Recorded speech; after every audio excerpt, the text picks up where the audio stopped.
조선시대에 여러 왕들이 있었죠. 그 왕들이 쓰던 그릇이 출토되었다고 할 때 똑같은 모양이에요. 그리고 그 질도 똑같은데 그러한 왕들이 쓰던 그릇을 여러분에게 돈으로 사라고 그러면 조선의 조선시대의 수많은 열왕들 중에 어느 왕의 그 쓰던 그릇을 사기를 원하십니까?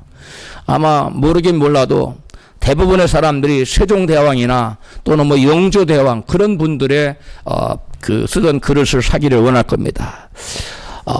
그래서 그런 그릇들이 그 어떤 그릇보다도 더 가치 있는 그러한 고귀한 물품이 될 것입니다. 똑같은 사기 그릇인데 다른 왕들의 그릇보다 세종대왕이 사용하던 그릇이 더 다른 왕들이 사용하는 그릇보다 가치가 있는 이유는 무엇일까요? 그것은 세종대왕이 다른 왕들보다 사람들에게 더 존귀하게 여겨지기 때문입니다. 또 그 당시에 쓰던 어떤 일반 백성들이 쓰던 그릇은 무슨 가치가 있겠어요? 성경은 우리 사람들을 그릇에 비유하고 있습니다. 교회가 존귀한 이유는 바로 이 교회라는 그릇 안에, 사람이라는 이 그릇 안에 존귀하신 하나님을 모시고 있기 때문에 그렇습니다.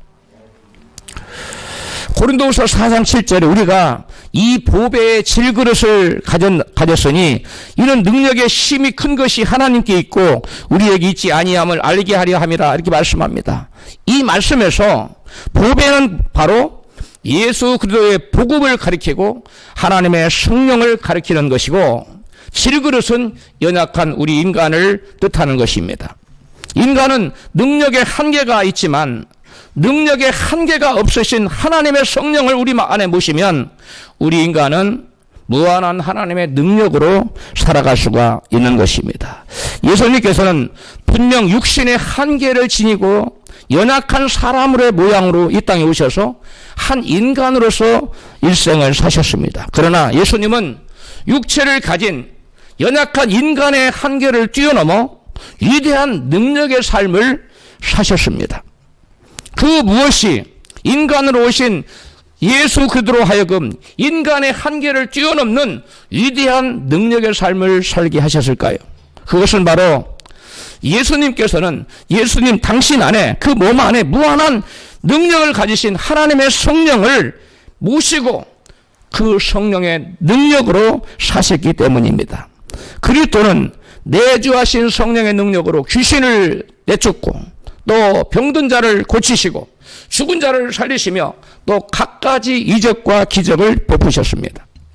구약시대에 영이신 하나님께서는 성막에 거하시다가 솔로몬이 성전을 건축한 이후에는 하나님의 거룩한 집인 성전에 거하시게 되었습니다. 그런데 신약시대에 이르러 예수 그리스도께서 이 땅에 오셔서 육체로 사는 동안에는 그 성전에 거하시던 하나님의 성령께서 이제는 예수 그리스도의 육체를 성전 삼아서 그 안에 사셨습니다.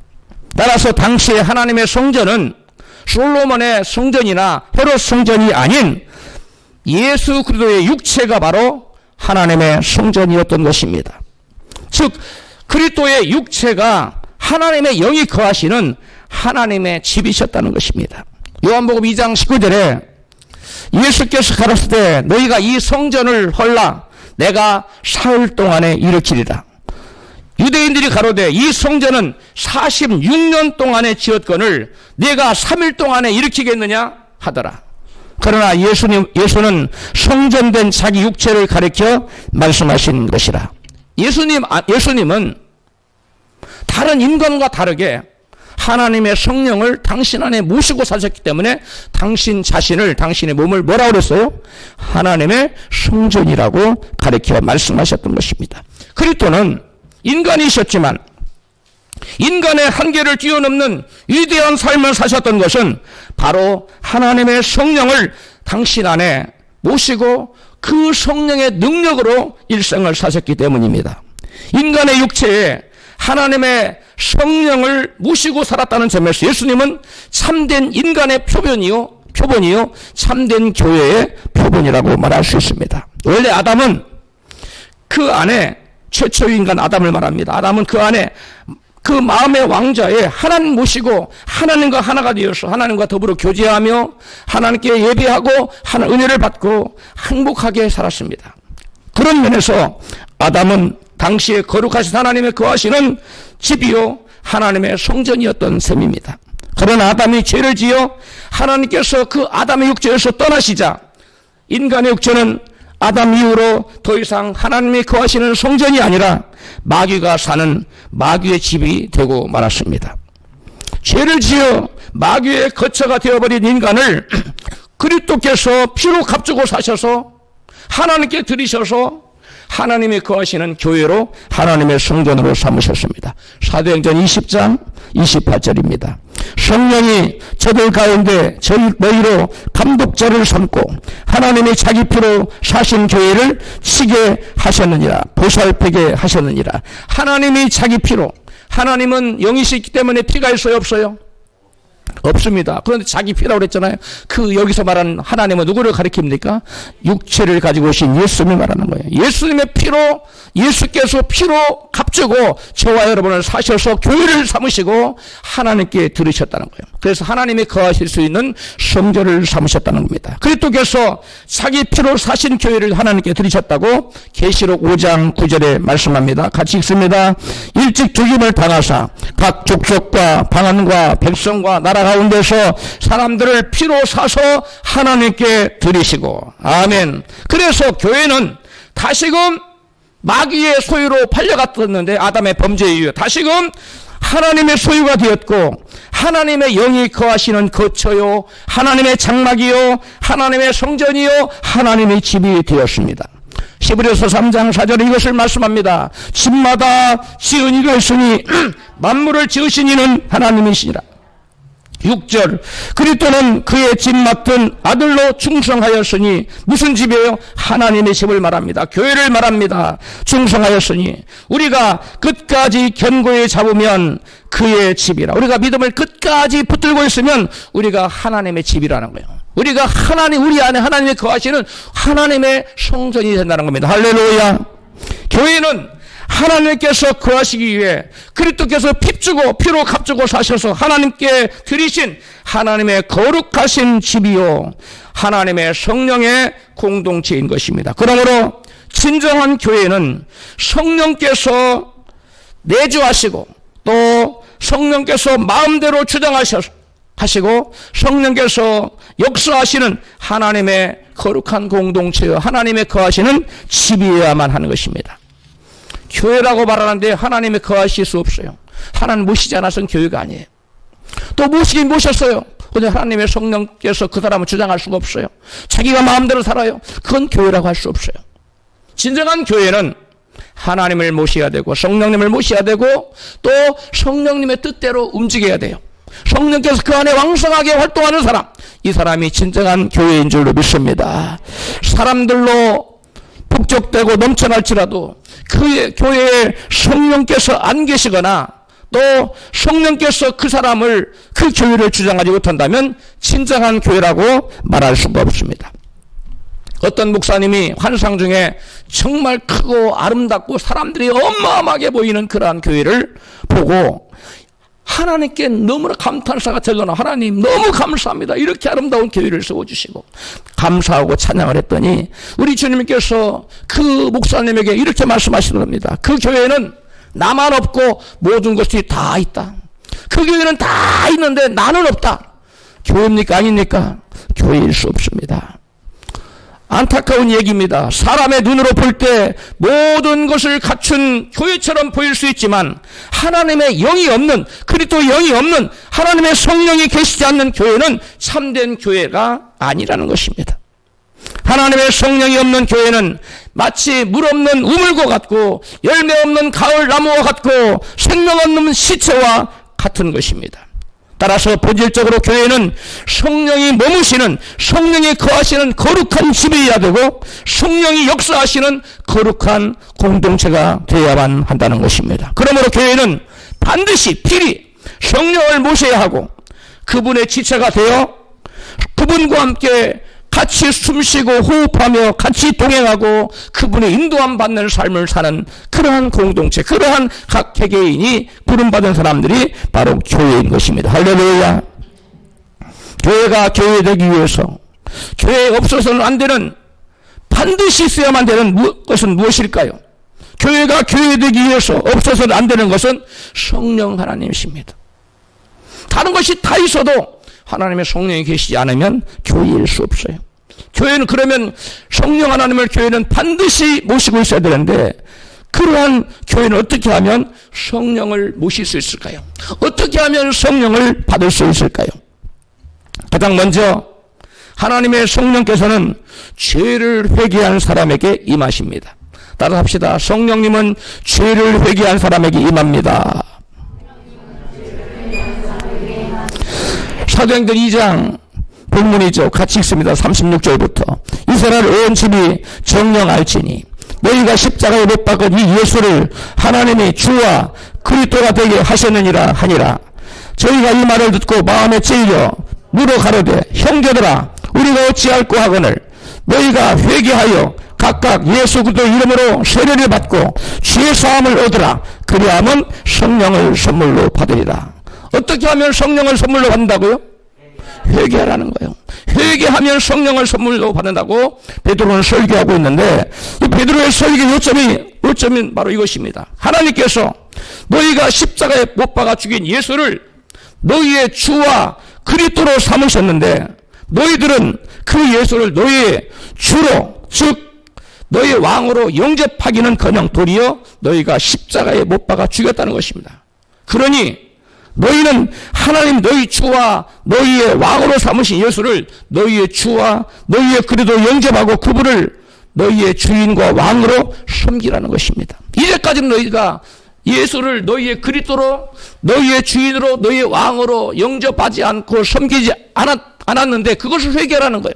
그리고 도리어 그를 십자가에 못 박아 죽였는데 여러분 그것을 회개하라는 거예요. 이것이 바로 바울이라는 베드로가 요구한 설교 요점이에요. 회개는 뭘 회개하라고요?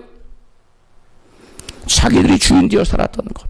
예수를 십자가에 못 박아 죽여버리고 예수님이 이스라엘의 주인 되기 위해서 오셨는데 이스라엘 다스리는 왕이 되기 위해서 오셨는데 이스라엘 예수님을 자기의 왕으로 받아들이잖아.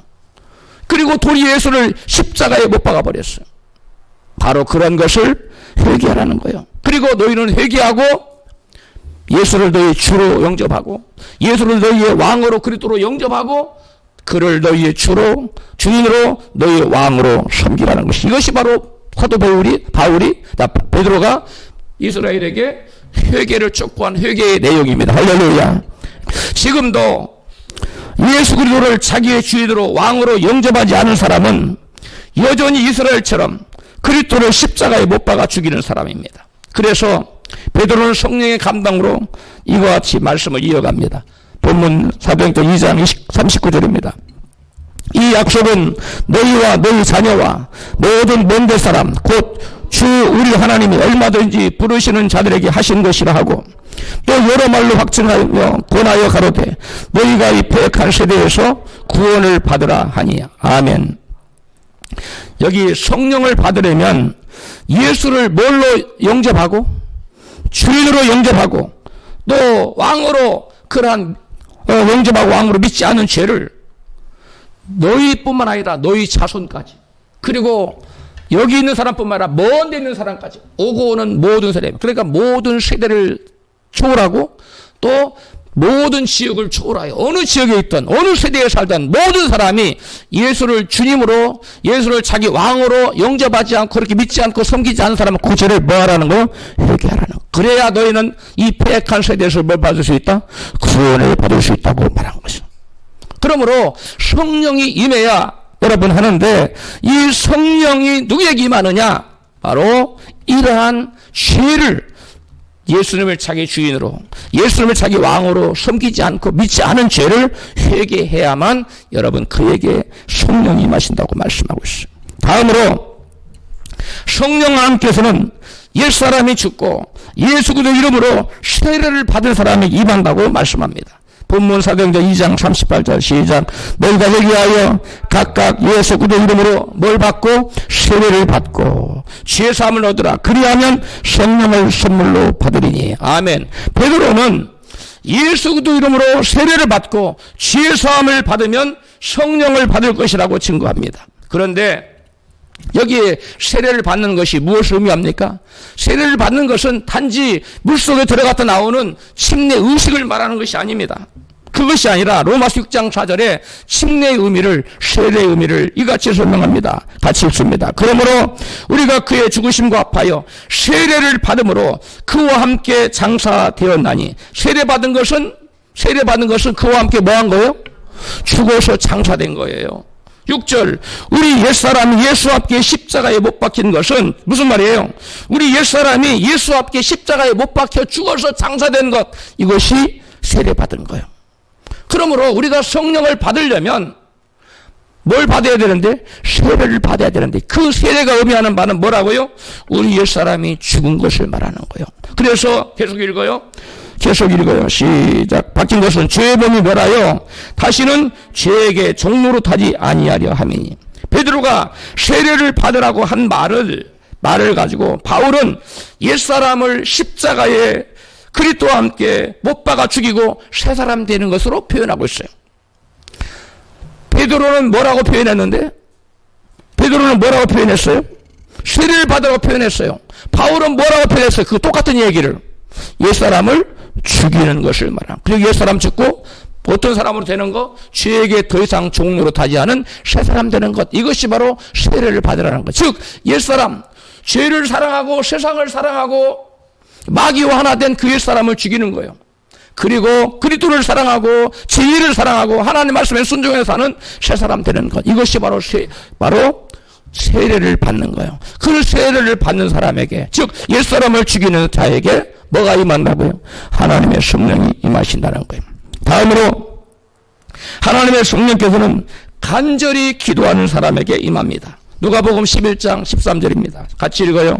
너희가 악할지라도 좋은 것을 자식에게 줄 줄 알거든 하물며 너희 천부께서 구하는 자에게 성령을 주시지 않겠느냐. 아멘. 여기서 예수께서는 누구에게 성령을 주신다고 했어요? 누가 성령 받는다고 했어요? 예, 구하는 자에게 여러분 성령을 준다고 성경은 분명히 말씀합니다. 예수님께서는 승천하시기 직전에 제자들에게 같이 말씀하셨어요. 누가복음 24장 48절에 내가 내 아버지의 약속하신 것을 너희에게 보내리니 너희를 이로부터 능력을 입힐 때까지 이 성에 유하라 하시니라. 예수님의 이 마지막 분부의 말씀은 아버지 약속하신 성령을 받아서 능력을 받을 때까지, 능력의 옷을 입을 때까지 기도에 전념하라는 주님의 분부셨습니다. 베드로는 아버지의 약속하신, 예수님께서 말씀하신 아버지 약속하신 것이 무엇을 의미하는가를 이같이 해석했어요. 본문 사도행전 2장 16절에 시작. 이는 곧 선지자 요엘로 약속하신, 즉 말씀하신 것이니 일렀으되 하나님의 가라사대 말세에 내가 내 영으로 모든 육체에게 부어주리니 너희의 자녀들은 예언할 것이요 너희의 젊은이들은 환상을 보고 너희의 늙은이들은 꿈을 꾸리라. 아멘. 이것이 바로 아버지의 약속하신 것이 이루어진 것입니다. 바로 그 약속을 붙잡고 예루살렘에서 마가다라 평에 나서 120명의 문도들이 간절히 기도하자 오순절이 이르러 열흘 만에 갑자기 혀에 불같이 갈라지는 것이 심하고 거기에 방언이 터지고 그러니까 야, 저 사람들이 우리가 다 알아들을 수 있는 우리가 세계 각지에서 모였는데 이런 말로 방언 기도를 하네. 그래서 놀랐어요. 그러니까 베드로가 이 말씀을 들어서 해석합니다. 이것이 바로 요엘 선지자로 약속하신, 아버지 약속하신 것이 이루어진 것이다. 할렐루야. 바로 젊은이들은 꿈을 꾸고, 젊은이들은 환상을 보고, 늙은이들은 꿈을 꾸고 예언을 하고 이런 역사, 방언이 터지고 이런 것들이 바로 요엘 선지자를 통해서 주심하고 약속했던 성령의 약속이라는 거예요. 아버지 약속이라는 거예요.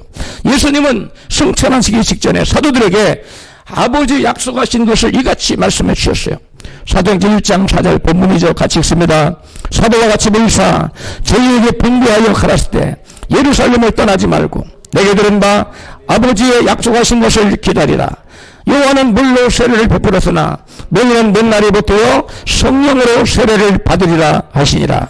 즉 4절에서는 너희 내게 들은 바 아버지 약속하신 것을 기다리라고 그러는데 5절에서는 뭘 받으리라? 성령으로 세례를 받으리라. 그 아버지 약속하신 게 뭐라는 거예요? 성령으로 세례 받는 것이 아버지 약속하신 것으로 예수님 말씀하세요. 예수님의 이 약속을 받은 분부를 받은 제자들이 열흘간 마가다락방에 모여서 기도에만 전념하자 오순절날이 이르렀을 때 아버지 약속하신 성령이 저들에게 임했습니다. 사도행전 2장 본문 같이 읽어요. 시작.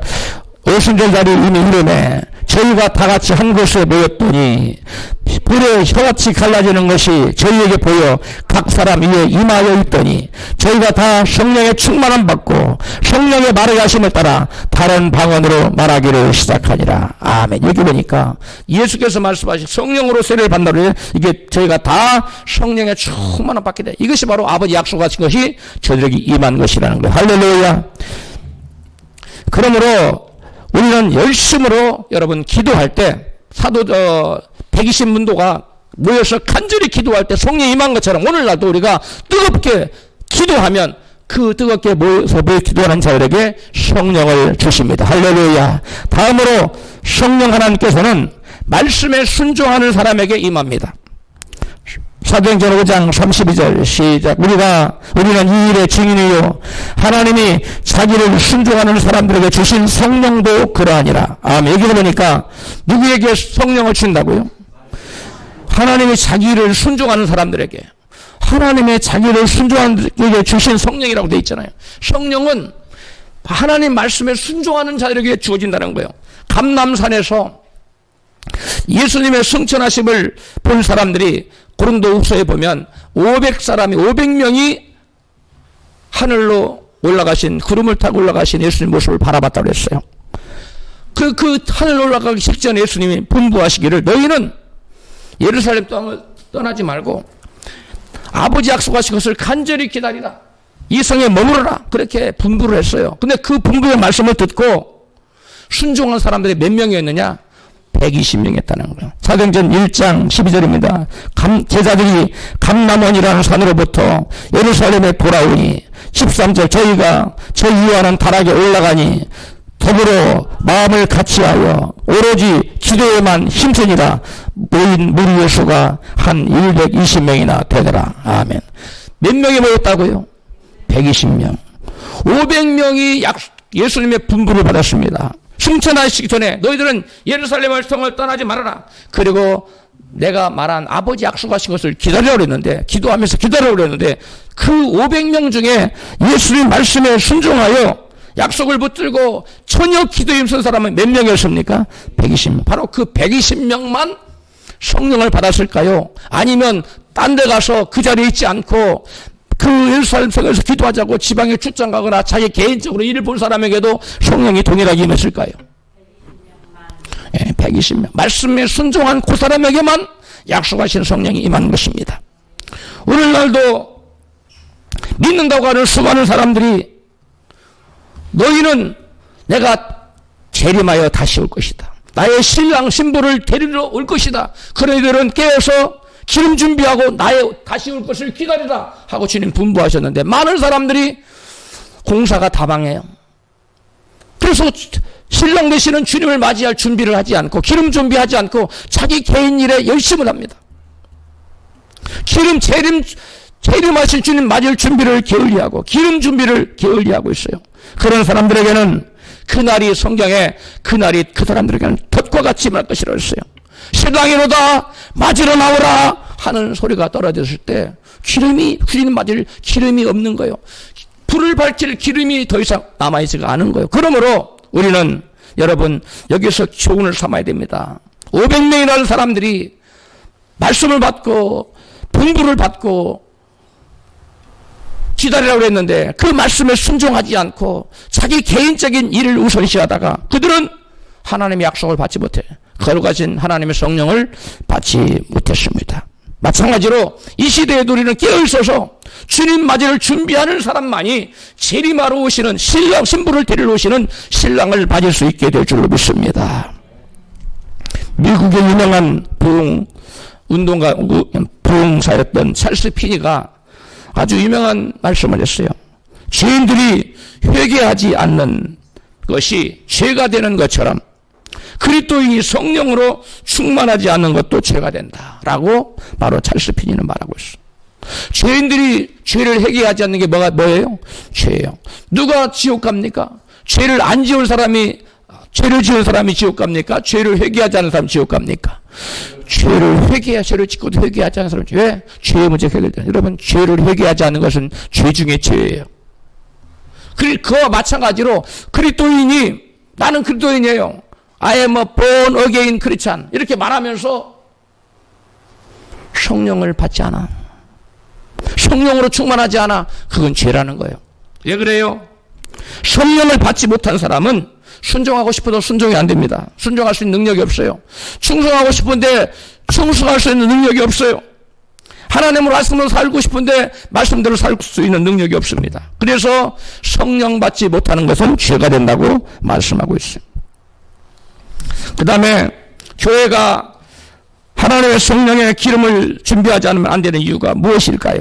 영국의 한 귀족이 장기와 친분이 있는 인도의 한 영주에게, 토지를 많이 가진 사람 영주라고 그러죠, 트럭을 선물로 보내줬어요. 그런데 얼마 후 그 영국의 귀족이 자기 친분이 있는 인도의 영주가 사는 곳으로 방문을 했어요. 그런데 깜짝 놀랐습니다. 왜냐? 자기가 보내준 트럭을 사용하지 않고 집 구석에 처박아 놓고 여전히 소로 달구지를 끌고 짐을 나르는 모습을 보았기 때문입니다. 트럭은 소보다 수십 배의 일을 해낼 수 있어요. 그런데 그 트럭의 용도도 모르고 사용법을 몰라서 트럭을 집 한 구석에 처박아 놓았던 것입니다. 여러분, 성령 받은 교회는 마치 트럭을 사용하면서 농사를 짓는 사람과 같아요. 그러나 성령 받지 못한 사람은 소를 가지고, 아니면 자기 그냥 맨손으로 여러분 농사를 짓는 것과 똑같은 것입니다. 우리 예수 믿는 사람은 하나님께서 트럭보다도 더 엄청난 일을 할 수 있는 그러한 능력의 성령을 저와 여러분에게 보내주신 줄로 믿습니다. 그러므로 우리는 성령을 받아야 돼요. 그래야만 우리가 인간의 한계의 능력을 초월해서 위대한 능력의 삶을 예수님처럼 살 수가 있는 것입니다. 아무리 좋은 트럭을 소유하고 있어도 주인이 트럭을 사용하지 않으면 그것은 아무짝에도 쓸모가 없습니다. 마찬가지로 인간이 성능 좋은 트럭처럼 아무리 그 사람이 유능하다 할지라도 성령께서 그 사람을 사용하지 않고 성령께서 그 사람에게 능력을 붓지 않는다면 그 사람은 아무것도 아니에요. 교회가 트럭과 다른 점은, 트럭은 의지가 없어요. 트럭이 마음대로 주인이 트럭을 마음대로 쓸 수 있어요. 그러나 교회와 성도는 성령을 주인으로 모셨지만 독자적인 의지가 있기 때문에 주인이신 하나님 마음대로 그 인간을 사용할 수 없어요. 그 사람의 동의를 얻어야만 사용할 수 있어요. 교회가 주인이신 하나님의 뜻을 모를 때도, 또 하나님의 뜻을 모를 때도 하나님 뜻대로 이루어지지 않고, 하나님 뜻이 그 사람이 이루어지지 않고, 또 주인의 뜻을 알지만 하나님 뜻에 순종하지 않을 때도 그 사람을 향한 하나님 뜻이 이루어지지 않아요. 하나님이 사람에게 이러한 어마어마한 복을 주고 싶어요. 그런데 이 사람 하나님 뜻을 몰라서 이 길로 가야 되는데 이 길로 가. 하나님 뜻이 아니라 그 복을 못 받아요. 또 하나님이 너는 이 길로 가라, 내가 복 주마, 하나님 뜻을 알았어요. 그런데 하나님 뜻대로 안 가고 이리 가. 그 사람에게 하나님 주시고자 하는 복이 안 이루어지는 거예요. 무슨 말 이해 갑니까? 여러분, 저와 여러분이 의지가 있기 때문에 하나님에게 복을 주고 싶어요. 그런데 하나님 뜻을 몰라. 하나님 동쪽으로 가기를 원해. 근데 서쪽으로 가기 자기는 원해. 거꾸로 가. 하나님 동쪽으로 가는 거 알긴 알았어. 근데 자기는 그게 가기 싫어. 근데 서쪽으로 가. 그건 복을 못 받아요. 그래서 우리는 성령으로 충만함 받아야 되는 이유가 바로 여기 있는 거예요. 성령의 충만함 받는 자만 하나님 뜻을 알 수 있습니다. 할렐루야.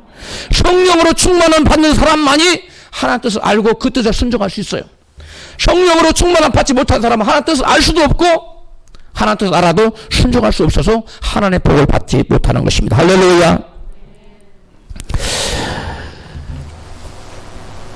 목사님, 저는 성령 충만을 받지 않아도 많은 일들이 잘 작동되고 잘 되고 있는데요 라고 말하고 싶은 사람이 있을지 몰라요. 네, 그런 사람은 세상 일은 성령의 기름 붓지 않아도 잘 될 수 있어요. 잘 돌아갈 수 있어요. 그러나 영적인 일은, 영원한 것, 진정한 자기의 것, 그런 것은 전혀 작동되지 않고 있어요. 눈에 보이는 세상 것들은 잘 돌아갈 수 있어요. 성령 받지 않아도. 그러나 그것은 여러분 잠시 있다가 사라지는 거예요. 진정한 것은 뭐냐? 영원한 영적인 거예요. 할렐루야. 영원한 것, 영적인 것만이 진정한 것이요 우리와 상관이 있는 영원한 것입니다. 할렐루야. 여러분, 하나님의 성령으로 충만하지 못해서 하나님 뜻을 알지도 못하고 하나님 뜻을 알아도 순종하지 않는 사람에게는 영적인 일이 이루어지지 않는데 하나님 형상도 이루어지지 않아요. 그 사람에게는 하나님 형상이 회복되지 않습니다. 하나님과의 관계도 회복되지 않습니다. 또 여러분, 죄사함도 이루어지지 않고 회개도 이루어지지 않고요, 천국문이 그에게 열리지도 않고, 여러분, 그 어떠한 영적인 일도 그에게 이루어지지 않는 것입니다. 기계에 불순물이 끼면 기계를 쓰다 보면 기계가 잘 돌아가다가도 고장이 나요. 그런 것처럼 교회가 성령 충만하지 않으면 교회에 불순물이 끓인데 그 불순물이 뭐냐? 그게 마귀예요. 악령이에요. 그러므로 교회는 끊임없이 성령으로 가득 채워야 돼요. 할렐루야. 여기 지금 이렇게 귀한 물을 담아놨는데 이 물이 여러분 찬 만큼 물이 차고 나머지 공간이 비어있는 거니 공기가 차 있어요. 물을 비워내면 여기에 공기가 물 대신 들어가요. 마찬가지로 우리 인간의 영혼은 무언가로 채워져야 돼요. 하나님의 영으로 충만하게 채우든지 아니면 마귀의 영으로 충만하게 채우든지, 그 선택은 저와 여러분에게 있습니다. 할렐루야. 그러므로 교회는 우리 안에 악한 영, 마귀 영을 다 내어쫓고 성령으로 가득 채워야 될 줄로 믿습니다. 우리 안에 성령으로 가득 채워 성령 충만한 사람이 되면 하나님께 그 사람이 하나님 뜻을 분명히 가르쳐줘요. 그리고 또 그 뜻대로 순종할 수 있는 능력을 줘요. 그러나 기도하지 않아요. 그래서 성령을 충만히 받지 않아. 그래서 마귀로 반쯤 차고, 그런 사람은 헷갈려. 또 성령이 없는 사람은 마귀로 가득하기 때문에, 악령으로 가득하기 때문에 항상 하나님 뜻과 반대되는, 하나님 원치 않고 마귀가 원하는 멸망의 길로, 실패하는 길만 찾아가요. 그러므로 저와 여러분은 성령을 충만히 받아야 될 줄로 믿습니다. 교회가 성령으로 충만함을 받으면 하나님과의 교통이 잘 이루어져요. 그래서 하나님 뜻이 무엇인지 알아요. 그리고 그 뜻대로 순종할 수 있는 능력을 부어주세요. 그래서 그 인생은 위대한 인생을 살 수가 있습니다. 할렐루야. 무사 알람이라는 청년이 영국의 옥스포드 케임브리지 최고의 영국 명문 아닙니까? 그 케임브리지 대학을 졸업하고 자기 고국인 이스라엘로 돌아갔어요. 자기 나라를 위해서 헌신하겠다고. 돌아갔더니 그 나라의 사막투성이에 물 한 방울이 없는 황량한 광야였어요. 물이 있어야 풀도 나고 목장을 하든지 과수원을 일구든지 채소밭을 일구든지 할 거 아닙니까? 근데 물이 없어요. 다 황량한 광야예요. 그래서 답답한 마음을 가지고 하나님 앞에 나갔습니다. 하나님, 모세를 통하여 반석을 가르시고 물을 내셔서 그 물이 강물을 이루기 위해서 이스라엘의 그 갈증을 해결하신 하나님, 이 메마른 광야에 물이 솟아나게 하셔서 강물이 흐르게 하소서. 할렐루야. 간절히 기도했어요. 저를 통해서 큰 일을 행하게 하시고 물 한 방울 나지 않는 이 광야에 생수의 강이 흐르게 하소서. 간절히 기도했습니다. 그랬더니 뜨겁게 기도하는 가운데 그의 심령에 불같은 성령이 임했어요. 그리고 마음이 뜨거워졌어요. 그리고 마음에 이런 확신이 생겼어요. 광야 어딘가에 물이 있을 거다. 한 번도 생각해 본 적도 없고 들어본 적도 없는 그런 마음에 확신이 생겼어요. 광야 어딘가에 뭐가 있다고요? 물이 있을 것이다. 그리고 그 물을 자기가 차지해야 된다는 사명감이 불타올랐어요. 그래서 한 한 번도 들어보지도 못했고 생각해보지도 못했던 광야 어딘가에 물이 있을 거라는 성령이 주신 그 말씀을 붙들고 확신을 가지고 사람들을 사서 찾아다니기 시작했어요. 광야를. 한 달을 찾았어요. 물을 찾았을까요? 못 찾았어요. 2달을 찾았어요. 못 찾았어요. 그쯤 되면 포기해야 되는 거 아니에요? 성령이 주신 건데 왜 안 이루어져? 그래도 기도했어요. 기도할 때마다 뜨겁게 성령이 말했어요. 광야 어딘가에 물이 있다. 3달을 찾았어요. 그래도 물이 안 나와요. 많은 사람들이 기도하다가 쉽게 중단합니다. 내 뜻대로 금방 안 된다는 거예요. 하나님이 안 계신 것처럼 보여요. 이게 불신입니다. 여러분, 믿음의 사람은 금방 뭐 좀 하다가 금방 물러서는 사람이 믿음의 사람. 하나님은 그걸 보는 거예요. 네가 언제까지 나를 의지하느냐. 내가 내게 준 말을 하나님 말씀으로 믿고 네가 언제까지 나를 의지하고 순종하고 따르겠느냐. 주님은 그걸 보시는 겁니다. 할렐루야. 근데 이 청년은 3달을 4달을 5달을 계속 사람들을 돈이 얼마나 들어가겠어요. 자기 있는 재산 다 들어서 물 찾으러 다니는 거예요. 인부들을 사서. 물이 없어요. 6개월이 지나가는 그 시점에 사막 어느 지역에 갔는데 모래가 젖어 있는 거예요. 물기운이 있는 거예요. 그래서 인부들을 대거 도원에서 파직했어요. 그랬더니 깊이 파들어갔더니 물이 팡팡 쏟는데 여러분 엄청난 물이 쏟아져 나왔어. 할렐루야. 이럴 때는 아멘도 하고 그러는 거예요. 물이 팍.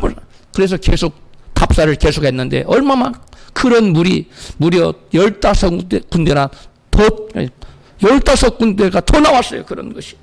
그래서 그는 그 수많은 곳에 이스라엘의 세계 각 흩어진 사람들이 막 돌아왔잖아요. 정착지가 없잖아요. 그 사람들에게 와서 농사를 짓게 했어요. 여기서 목축업을 하게 했어요.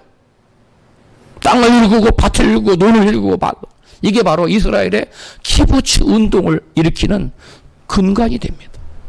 집단 농장을 경유해서 이스라엘의 유명한 정치가들이 다 이 키부츠에서 나왔어요. 이스라엘 초대 총리도 그랬고 모세 다이아 내꾸는 장군 그도 키부츠 출신이에요. 바로 이 운동을 이스라엘이 먹고 살 수 있는 근간을 마련해 준 사람이 누구냐? 바로 무사 알람이라는 사람이에요. 무사 알람이라는 이 청년은 하나님께 뜨겁게 기도했더니 그에게 불같은 성령이 임해서 하나님의 음성을 들렸어요. 광야 어딘가에 뭐가 있다? 물이 있다. 많은 사람들을 찾아서 조언의 지질학자를 찾아서 지혜 있는 노인들을 찾아서 구했지만 헛수고하지 말라고 그랬어요. 그러나 사람들의 말을 믿지 않고 많은 사람들이 저 사람 돈 쓰면서 헛수고하고 있다고 했는데 그거 다 무시하고 하나님 의지하고 믿음으로 밀고 나갔더니 여러분 6개월 만에 놀라운 역사가 나타났어요. 할렐루야.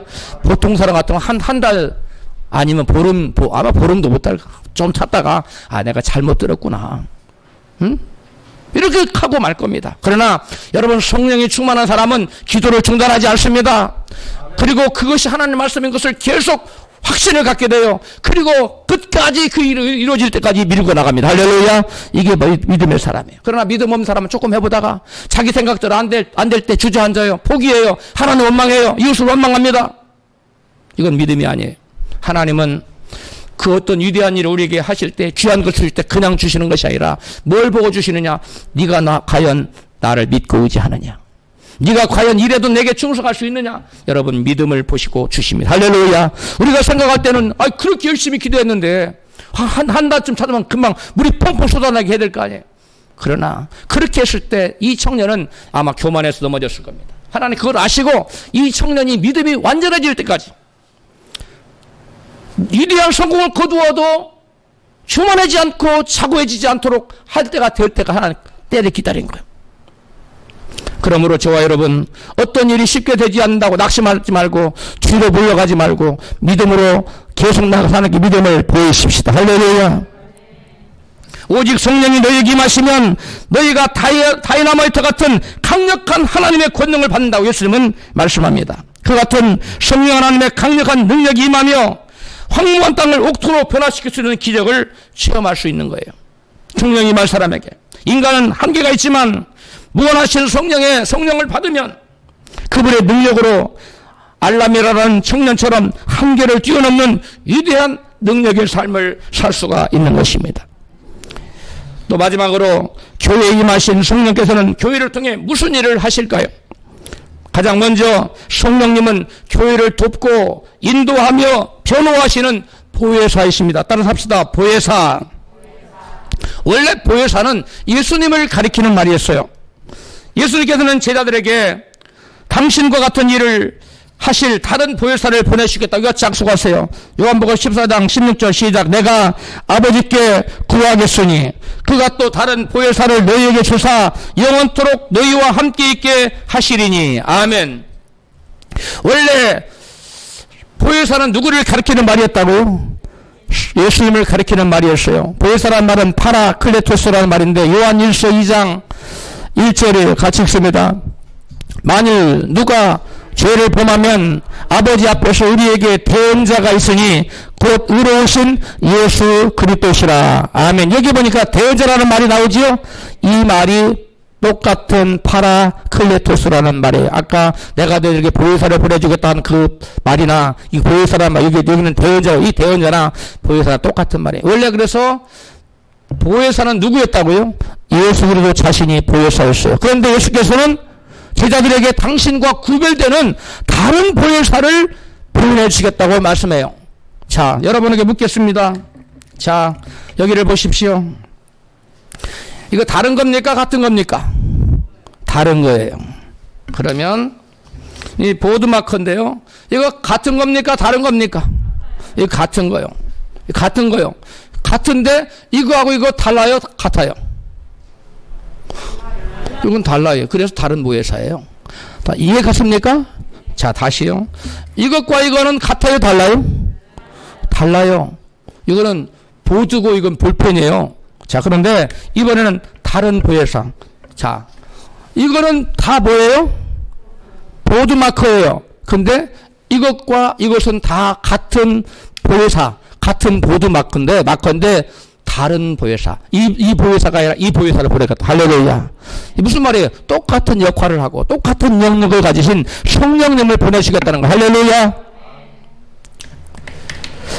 보혜사는 원어로 파라클리토스인데 돕는 자, 중재자, 변호사를 뜻하며 개혁 성경은 우리나라 성경에는 보혜사, 대언자로 번역했어요. 그럼 영어 성경은 제가 영어 성경을 전부 다 찾아봤더니 제일 많이 번역된 것이 컴포터, 위로자예요. 띄워줘요. 그 다음에 카운셀러예요. 두 번째로 많이 카운셀러, 상담자. 세 번째가 뭐냐? 돕는 자, 헬퍼. 네 번째 어드보케이트, 변호사, 변호자, 옹호자. 이렇게 네 가지로 가장 많이 영어 성경은 이렇게 네 가지로, 우리나라 성경 두 가지로 번역해 놨어요.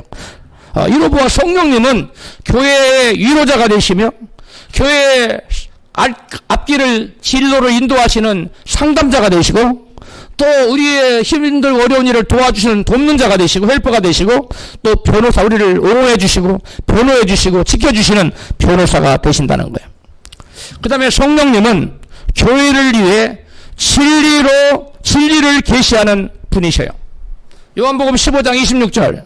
내가 아버지께로 너희에게 보낼 보혜사 곧 아버지께로서 나오시는 진리의 성령이 오실 때에 그가 나를 뭐 하실 것이요? 증거하실 것이요. 증거하는 영이, 예수님을 증거하는 영이, 복음을 증거하고 계시하는 영이에요. 성령님은.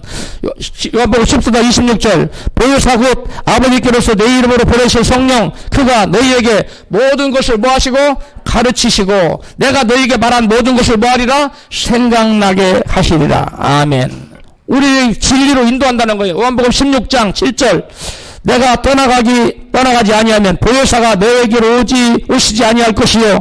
가면 내가 너희에게로 보내리니, 그를 너희에게로 보내리니, 그러하나 진리의 성령이 오시면 그가 너희를 모든 진리 가운데로 인도하시느니. 성령께서 하시는 일은 뭐예요? 우리를 진리 가운데 인도하시는 거예요. 즉 진리를 가르치시고 진리를 깨닫게 하셔서 우리로 하여금 그리스도에게로 인도하고 바로 믿게 인도하시는 분, 이분이 바로 성령님이 하시는 일이에요. 할렐루야. 또 성령님이 하시는 세 번째 일은 성령님은 교회에 권능을 부어주시고, 뭘 주신다고요? 권능. 또 뭘 줘요? 각종 은사를 부어주세요. 사도행전 1장 8절입니다. 본문이죠. 같이 읽습니다. 그러나 성령이 너희에게 임하시면 너희가 뭘 받고? 권능을 받고 땅끝까지 이르러 내 증인이 되리라 하시니라. 여기에 권능이란 원어는 권능이라는 단어의 원어, 헬라 원어는 디나미스라는 단어예요. 디나미스. 이 디나미스라는 단어, 이 단어는 주로 신적인 강력한 능력을 나타내는 단어로 쓰였어요. 인간의 능력이 아니라 누구의 능력이요? 하나님의 능력을 말하는. 근데 그런 하나님의 능력을 우리에게 부어주겠다는 거예요. 그런 기도하는 자에게 성령이 임하면 그런 신적인 강한 능력이 임한다는 거예요. 그래서 예수께서는 인간으로 오셨지만 인간의 한계 능력을 뛰어넘어 살았어요. 왜 그래요? 예수님 안에 뭘 모시고 살았기 때문에? 성령. 이 성령이 임하면 그 안에 그 성령이 뭘 주기 때문에? 성령이 임하셔서 너에게 너가 뭘 받고? 권능을 받고. 권능이 뭐예요? 디나미스. 이 강력한 능력. 여러분, 알프레드 노벨상 받는 사람, 그 사람이 돈을 어마어마하게 벌었죠. 고체 폭약을 만들어서 사람이에요. 근데 이 사람이 이것을 딱 만들고 이것을 이름을 뭘도 지을까 하다 고민하다가 지은 게 디나미스라는 단어를 영어 단어. 이 다이나마이트 여기서 나온 거예요. 이 다이나마이트라는 단어가 이 디나미스라는 단어, 이게 노벨이 사용한 겁니다. 성령께서는 교회의 죄와 세상과 마귀를 이기는 다이나마이트 같은 강력한 신적 능력을 부여해 주십니다. 뿐만 아니라 또 성령을 받으면 기도의 불을 받고, 성령을 받으면 하나님의 음성을 듣게 되고, 귀신을 쫓아내고 하나님의 음성을 들을 수 있는 능력이 임하고, 말씀을 증거하는 복음 전도하는 능력과 또 말씀에 순종할 수 있는 능력이 생겨요. 할렐루야. 이 모든 것들이 성령이 임한 사람에게 임하는 거예요.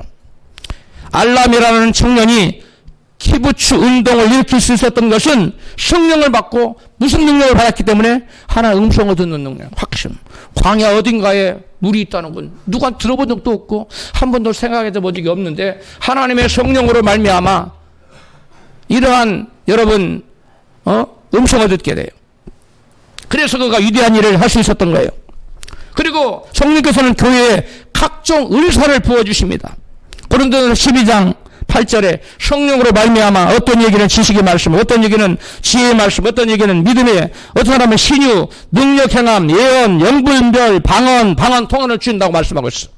이게 성령께서 각 사람에게 부어주시는 각가지 은사예요. 이 말고도 여러 은사들이 있는데 모든 은사와 축복은 누가 주시느냐? 성령님이 주셔요. 이 은사라는 말씀은 축복도 들어있어요. 할렐루야. 재물로 들은 은사, 이게 은사예요. 신명기에 나오죠. 재물로 들은 은사. 여러 가지 은사가 있습니다. 다 성령님이 주시는 거예요. 근데 성령님께서 누구에게 주시느냐? 성령으로 충만한 자에게 주세요. 할렐루야. 성령 충만함 받지 못하면 하나님 음성 못 들어. 또 들어서도 가라는 뜻을 깨달았어도 그것의 말씀에 순종하지 않아. 복받은 길을 순종하지 않기 때문에 하나 축복 못 받는 거예요. 성령을 충만히 받으시기를 축복합니다. 그 다음에 네 번째로 성령님은 교회를 위해 기도하시는 분이세요. 로마서 8장 26절 시작. 이와 같이 성령도 우리 연약함을 도우시나니 우리가 마땅히 빌 바를 알지 못하나 오직 성령이 말할 수 없는 탄식으로 우리를 위하여 친히 간구하시느니라. 27절 마음을 감찰하시는 이가 성령의 생각을 아시나니 이는 성령의 하나님 뜻대로 성도를 위하여 간구하심이라. 누가 우리를 위해 간구하신다고요? 성령님이 우리를 위해 간구하세요. 내일 일을 우리 인간이 아는 사람 누가 있어요? 그러나 하나님 내일 우리가 무슨 일이 일어날지 성령님 아세요. 그래서 우리가 기도하면, 우리가 방언으로 기도할 때 내가 무엇을 구해야 될지 마땅히 빌 바를 알지 못할 때 성령님이 대신 간구해 주는 거야. 할렐루야.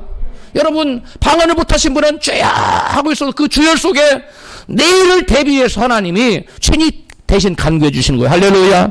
목사님, 저는 방언을 못하는데 성령님이 그 간구를 대신 못해 줍니까? 아닙니다. 그냥 주여만 하세요. 그래도 그 주여 속에 여러분 우리의 필요한 것을 아시는 것을 주님께서 빌 바를 알지 못하는 사람에게 대신 내일 일을 위해서 친히 간구해 주시는 거예요. 할렐루야.